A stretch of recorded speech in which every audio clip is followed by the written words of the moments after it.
Hi, I'm Laurie Friedrich, and we're here live at the Tech Edge Conference at UNL's campus in Lincoln, Nebraska. And today we're really fortunate to have Angie Aerni with us. Angie is a fourth grade teacher at Campbell Elementary in Lincoln. And welcome, Angie. Thank you. Glad that you're here. Angie's going to be talking today about Edmodo, and I'm understanding that ever since you attended the last Tech Edge Conference in January, you began using this educational social networking site with your students. I sure did. Could you tell us just a little bit about how you use it and how that's going? Sure. Well, Edmodo is a safe way for kids to connect with other students, with their teachers. It's a way for me to connect with the parents and the students as well. You can post assignments so that kids can get online. They check what their assignment is. They can complete it right there online, and then the results are sent back to me. It's a way to connect with parents as well, because I would give them updates like when we had our NISA, which is our Nebraska State Assessment Test. I sent out a post to all the parents through Edmodo to remind them that it was going on and to make sure their kids got lots of sleep. And it was quite interesting because after I posted it, it's almost like a blog, because then the kids were responding to my post saying, "Oh yay, I can't wait for it." And then when it was finished, I even went back and read some of their posts like, "Oh, I'm so glad it's over with, and I think I did my personal best." So it was a really nice way to communicate with the parents about daily things. I also used it when I went on a trip to Jamaica. I was able to communicate with my students and parents while I was there by posting things. I sent pictures. I also was able to schedule different assignments in advance before leaving. So I already knew what I wanted my kids to do each day on Edmodo, and then I would just schedule the assignment so that at a certain time each day it would come up on the screen, the kids could complete the assignment, then it was sent directly back to me as soon as they were finished, and then I could see what kind of progress they were making. That's phenomenal. So you were teaching from Jamaica. Absolutely. And you know, that wouldn't have been possible not very many years ago. No. Pretty amazing. So you can create like quizzes. Are they multiple choice? Or can they be short answer? They can be either. I've done multiple choice, and what's nice with multiple choice is it actually grades it for you. Ooh, so you that's put in the question, you put in the choices, you put what the correct answer is, and then when they're finished taking it, it sends it back to me again and tells me what their response was and their score. Now, if you do the short essay ones, it'll also show me what their answers were, but of course I would have to go through and decide what their score would be for that. That's great. And do students get that instant feedback also on their results? With Edmodo, they get their score at the end, but they don't actually see what answers were right or wrong. Okay, so but they know instantly how they know many instantly got. how they did, and that's what I like about it. And do you have students post any other types of assignments at Edmodo? They don't actually post anything, but I also do what I call a question and answer section, where we just finished learning about World War I and II because we were reading Snow Treasure, which is based on that time period. And I had them, after reading the book, they would post questions like, predict what you think will happen next, or how did you feel when this character did that? And then the kids could respond to each other's questions.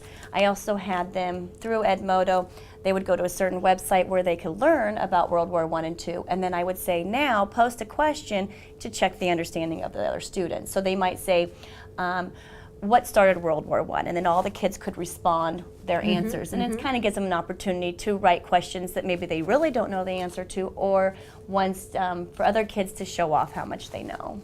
Well, and you're building collaboration, one of those great 21st century skills, into your teaching and allowing students to experience that.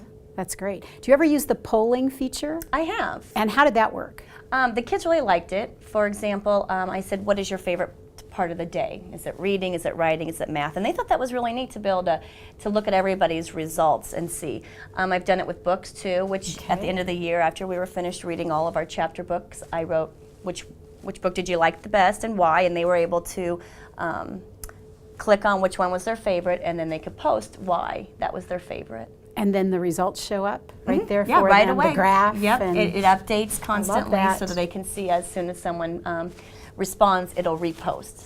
So pretty amazing. Yeah. So all the classrooms at Lincoln Public Schools have access to Edmodo. We Is do. that correct? We have our own domain. Okay. And do you think a lot of teachers are using that yet, or? I really don't think so. I actually taught all of the 4th grade teachers at our school how to use it. So I have 120 students, I think, on my actual Edmodo because I set up an account for all the 4th graders at our school.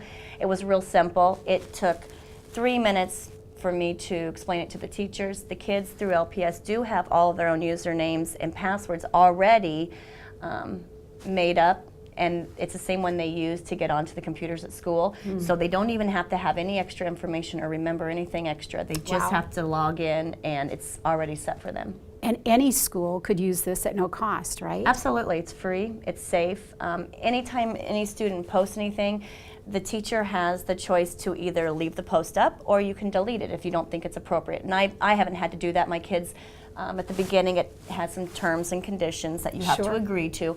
And so the kids know what they can and cannot post. But again, if someone were to put something on there, I can delete it. All the notifications come back to me, so I can always see it.